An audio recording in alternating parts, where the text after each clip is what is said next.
Hello friends, मैं मीनू जांगिड हूँ और आज मैं आपसे बहुत इम्पोर्टेंट बात करना चाहती हूँ जो अपने एनवायरनमेंट के बारे में है, नए पर्यावरण के बारे में।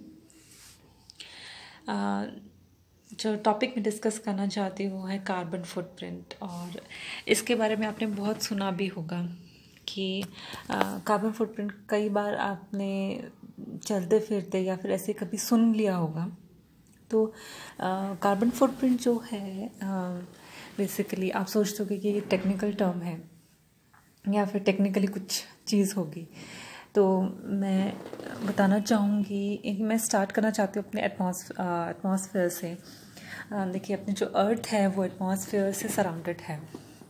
तो एटमॉस्फेयर में एक लेयर है जिसको हम लोग बोलते हैं ओजोन लेयर, ठीक है, जो हमें सन के जो हार्मफुल रेडिएशंस हैं, यूवी रेडिएशन से हम लोग मतलब डायरेक्टली हमें नहीं आने देता है हमारी तरफ। क्योंकि यूवी रेडिएशंस जो हैं वो हमारे स्किन के लिए बहुत ज़्यादा हार्मफुल होते हैं, कैंसर्स क्रिएट कर देते हैं। तो इसीलिए क्या होता है, वो हमें प्रोटेक्ट करता है। तो जनरली क्या होता है कि एटमॉस्फेयर में कुछ गैसेस होती हैं जिनको हम लोग ग्रीन हाउस गैसेस कहते हैं। आप सोच रहे हैं ग्रीन हाउस क्या है? देखिए, ग्रीन हाउस इफेक्ट एक इफेक्ट है जो एनर्जी की जो सन की जो लाइट है, सनलाइट है, उसको ट्रैप कर लेता है, जिससे हमारा एनवायरनमेंट थोड़ा वार्म रहे। तो इसके लिए कुछ ग्रीन हाउस गैसेस होती हैं, जैसे कार्बन डाइऑक्साइड एक गैस है, मीथेन, ओजोन, ये जो हैं वो गैसेस हैं जिसे हम लोग ग्रीन हाउस गैसेस कहते हैं। तो ये जब ग्रीन हाउस गैसेस अगर एटमॉस्फेयर में ज़्यादा अमाउंट हो जाए इनका, तो हम क्या होता है कि हीट को ज़्यादा ही ट्रैप हो जाती है, जिससे क्लाइमेट चेंज हो जाता है। तो क्लाइमेट चेंज होने का मेन रीज़न यही है। बट आपको एक चीज़ और बताती हूँ कि जो क्लाइमेट चेंज है या फिर जो ये जो ग्रीन हाउस गैसेस बढ़ने का जो प्रॉब्लम है, वो उनके जो जिम्मेदार हैं, रिस्पॉन्सिबल हैं, हम ह्यूमंस रिस्पॉन्सिबल हैं उसके लिए। कैसे? आप सोच रहे होंगे कि हम कैसे रिस्पॉन्सिबल हैं। तो देखिए, एक्चुअली क्या होता है कि जो भी हम कार ड्राइव कर रहे हैं, हम लोग फ्यूल बर्न कर रहे हैं, या फिर हम लोग क्या करते हैं कि स्मोक जो है, जैसे कुछ हम पेड़ जला देते हैं, या फिर कहीं हम लोग कुछ और जला रहे हैं, प्लास्टिक बैग्स जला रहे हैं, कुछ भी जला रहे हैं, या फिर जो इंडस्ट्रीज़ और कंपनीज़ का जो मैन्युफैक्चरिंग होती है, और फिर मैन्युफैक्चरिंग में इतना ज़्यादा जो कार्बन यानी धुआं निकलता है, वो सारा कहाँ जाता है? वो सारा एटमॉस्फेयर में जाता है। और एटमॉस्फेयर में जाने के बाद जो है बेसिकली जो ग्रीन हाउस गैस जो रिस्पॉन्सिबल है इसके लिए, वो है CO2। हम लोग रिस्पॉन्सिबल हैं CO2, ज़्यादातर CO2 एमिट करने के लिए। तो मैं आपको 2-3 एग्जांपल्स देना चाहूँगी। जैसे पहली चीज़ है कि अगर हम लोगों को कुछ भी चीज़ खरीदनी होती है और अगर वो शॉर्ट डिस्टेंस पे अवेलेबल है, जैसे लोकल मार्केट्स में अवेलेबल है, तो हमें क्या है, हम सोचते हैं कि नहीं, हमें वहाँ से लेना है, हमें वहाँ दूर वाली जगह से लेना है, वहाँ ज़्यादा अच्छा मिलता है, या वहाँ ज़्यादा अच्छा रहेगा, या ऐसा कुछ। तो हम थोड़ा अगर सोच के चले तो हम लोग पास वाली जगह से लेके, मतलब दूर वाली जगह से ना लेके हम लोग पास वाली जगह से ले सकते हैं, कुछ भी चीज़ की ज़रूरत हो। तो इससे क्या है कि कार्बन कम एमिट होगा। और आप चाहे तो कार्बन बिल्कुल एमिट नहीं होगा। अगर पास वाली जगह है तो हम लोग वॉकिंग डिस्टेंस यानी वॉक करके भी जा सकते हैं, या फिर आप साइकिल लेके जा सकते हो, आपको व्हीकल यूज़ करने की ज़रूरत ही नहीं पड़ेगी। तो इससे क्या है, हम लोग कितना ज़्यादा एनवायरनमेंट की तरफ सोच रहे हैं कि हम बिल्कुल कार्बन एमिट नहीं कर रहे हैं। दूसरी चीज़ मैं बताना चाहूँगी कि हमें मतलब ऐसी आदत होती है कि मेरे पास एक परफ्यूम है, और मेरे पास एक के पास 10 परफ्यूम्स हैं, पूरा कलेक्शन है परफ्यूम्स का, कि अभी कोई चीज़ आई है मार्केट में तो मुझे लेना ही है, मुझे ये चाहिए, मुझे वो वाला भी चाहिए, और मेरे पास पूरा ये होना चाहिए। तो आप एक चीज़ सोचिए कि जितनी भी कंपनीज़ हैं वो कैसे मैन्युफैक्चर करती हैं। जब उनको पता है कि मार्केट में ये चीज़ ज़्यादा सेल आउट हो रही है, ये चीज़ें ज़्यादा बिक रही हैं, तो ऑटोमेटिकली जो कंपनीज़ हैं वो एक दूसरे से कम्पीट करती हैं, ज़्यादा से ज़्यादा मैन्युफैक्चर करती हैं। तो इस वजह से इसका रिस्पॉन्सिबल कौन है? मैन्युफैक्चरिंग हो रहा है तो क्या हो रहा है कि कार्बन एमिट हो रहा है, कार्बन रिलीज हो रहा है। तो कार्बन रिलीज़ हो रहा है, तो आप सोचिए वो कितना ज़्यादा हम लोग को मतलब एनवायरनमेंट को प्रॉब्लम क्रिएट कर रहा है। तो आपसे प्लीज़ एक रिक्वेस्ट है कि अगर आपको एक चीज़ की ज़रूरत है तो प्लीज़ एक ही चीज़ खरीदिए, rather than just buying so many things और वैरायटी ऑफ थिंग्स।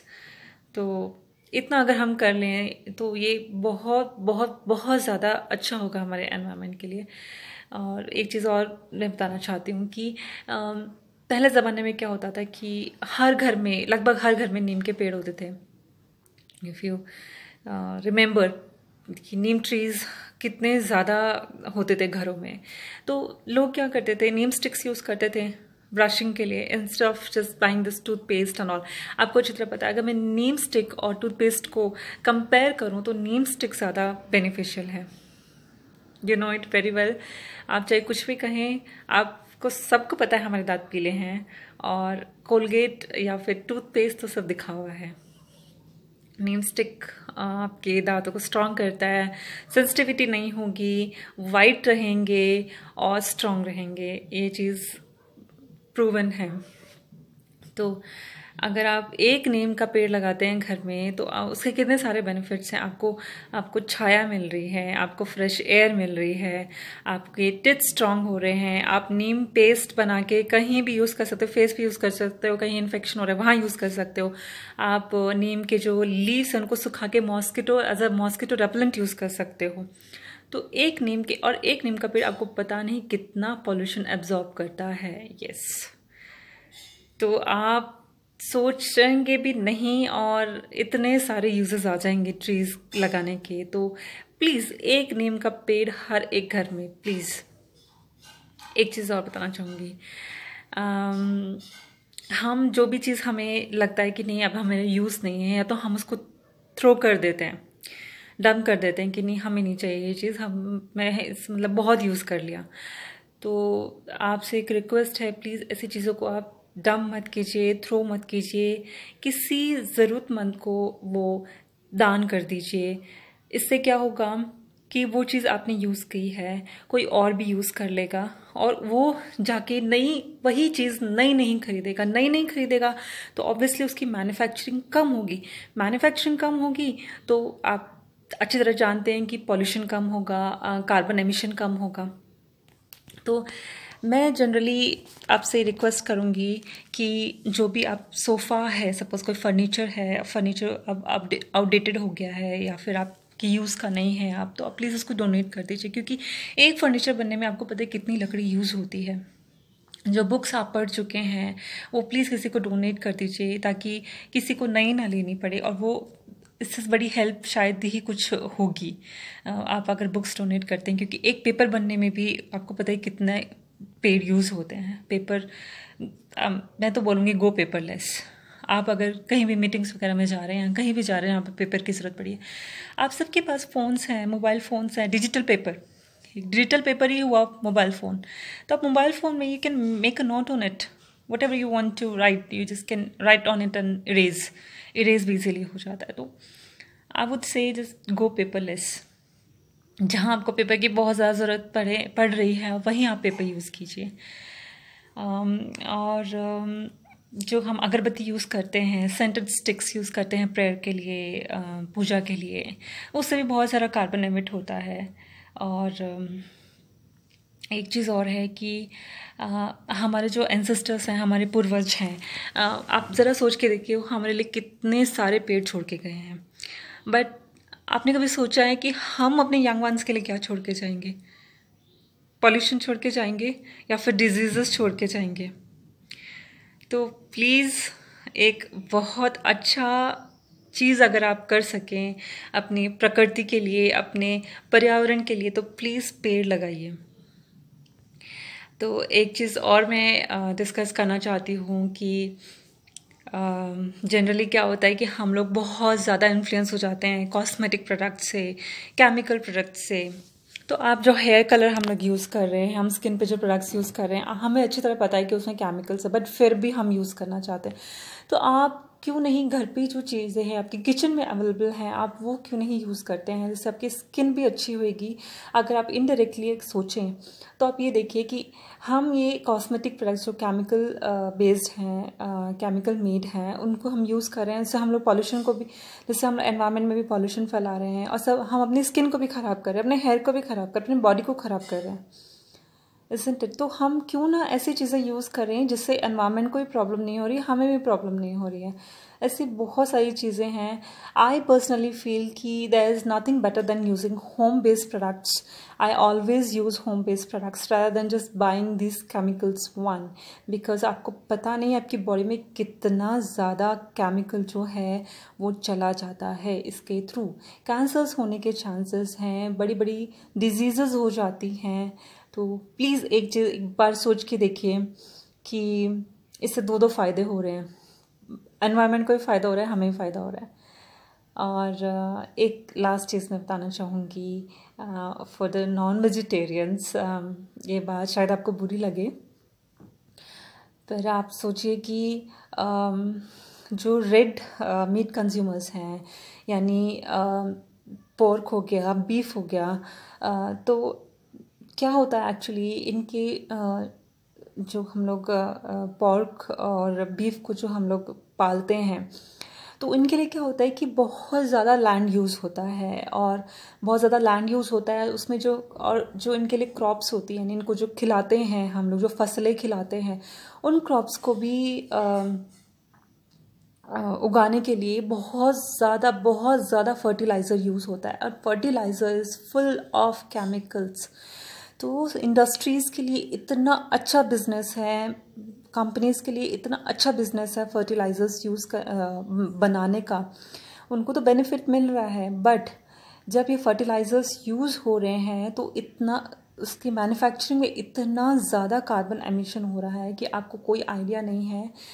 इन जो भी बीफ अगर आप खाते हैं, पोर्क खाते हैं, तो इनके लिए फर्टिलाइज़र्स जो यूज़ होते हैं वो भारी मात्रा में मैन्युफैक्चर हो रहा है, जिसकी वजह से बहुत ज़्यादा कार्बन एमिट हो रहा है। और जिस लैंड पे ये फर्टिलाइज़र यूज़ होता है, तो आपको अच्छी तरह पता है कि सॉइल पॉल्यूशन भी हो रहा है, सॉइल इरोजन भी हो रहा है, वाटर पॉल्यूशन भी हो रहा है इनडायरेक्टली। तो ये एक चीज़ कितनी चीज़ों को ख़राब कर रहा है।